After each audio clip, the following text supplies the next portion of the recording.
Oke, ini selanjutnya riwayat SKP penghargaan organisasi dan CLTN. Untuk SKP, ini perlakuannya sama seperti riwayat keluarga dan CLTN, jadi dia tidak hanya riwayat terakhir, tapi 2 tahun terakhir.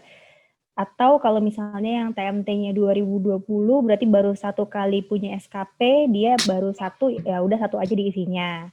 Atau CPNS yang belum punya SKP, belum pernah ngisi SKP, dia dikosongkan nggak apa-apa.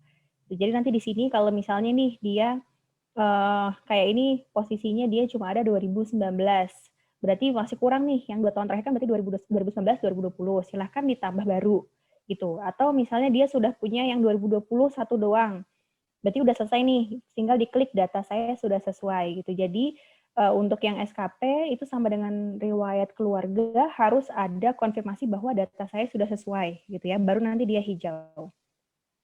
Kita coba tambah baru untuk yang 2020, nih 2 tahun terakhir aja. Lalu jenis jabatannya apa, terus nilainya berapa, kita tambahkan. Nah, ini juga kelihatan ya, beda ya. Kalau misalnya riwayat, jabatannya fungsional tertentu, ini ke pemimpinan kalau nggak salah ya Mas ya. Coba ini kalau struktural,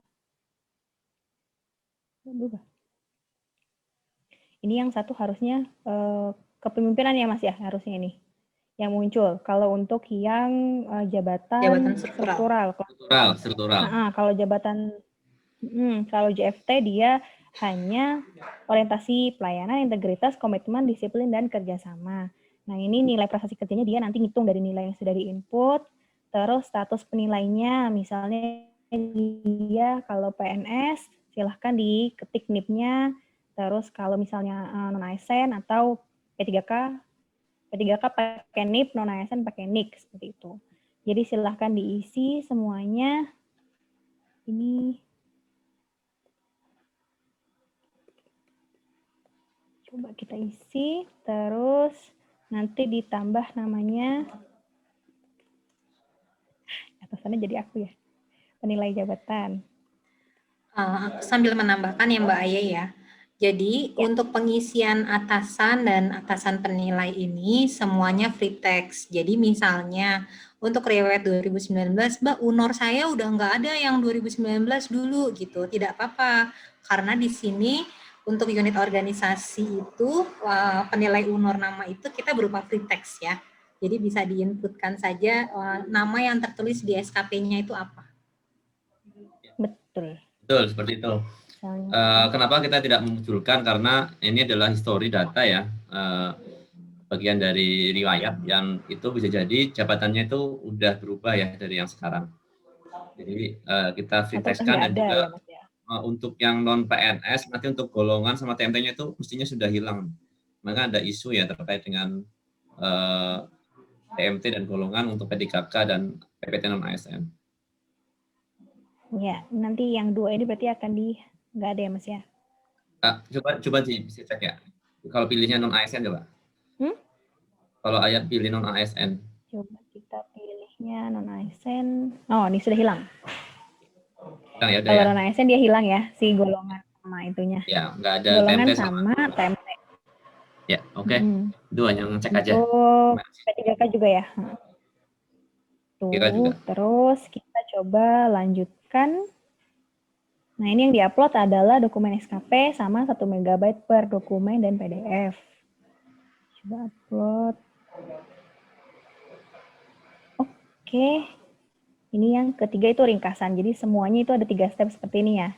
Input, dokumen pendukung, ringkasan. Ini juga misalnya nih salah ketik nih, harusnya nilai orientasinya saya 95, langsung ubah aja. Bisa 95, nanti jadi langsung sangat berubah ya. Jadi ini memang sudah ada hitung-hitungannya, dia nanti otomatis berubah kalau misalnya nilainya berapa gitu ya. Ini langsung misalnya 70 dia cukup kayak gitu. Terus misalnya 50 dia buruk, seperti itu. Tambah, udah di-upload, dilanjutkan. Nah, ini juga ada disclaimer seperti biasa. Kalau belum di checklist, dia belum muncul kirimnya. Kita klik disclaimer, terus kita kirim.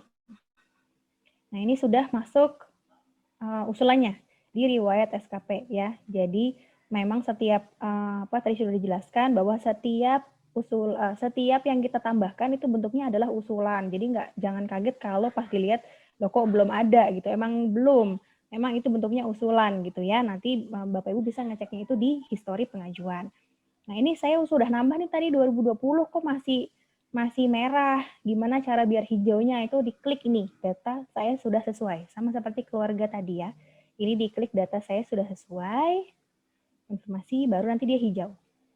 Lalu tidak bisa nambah lagi. Gitu ya. Jadi untuk yang tombol tadi jika sudah diklik dia udah nggak bisa nambah lagi. Itu penentunya. Itu. Oke, Mbak Aya boleh menambahkan sedikit ya. Jadi Boleh. untuk penilaian SKP ini kita masih pakai PP nomor 46 tahun 2011 tentang penilaian prestasi kerja PNS ya. Nah, nanti yang di 2021 itu kan kita sudah menggunakan yang baru ya Mas Daus ya.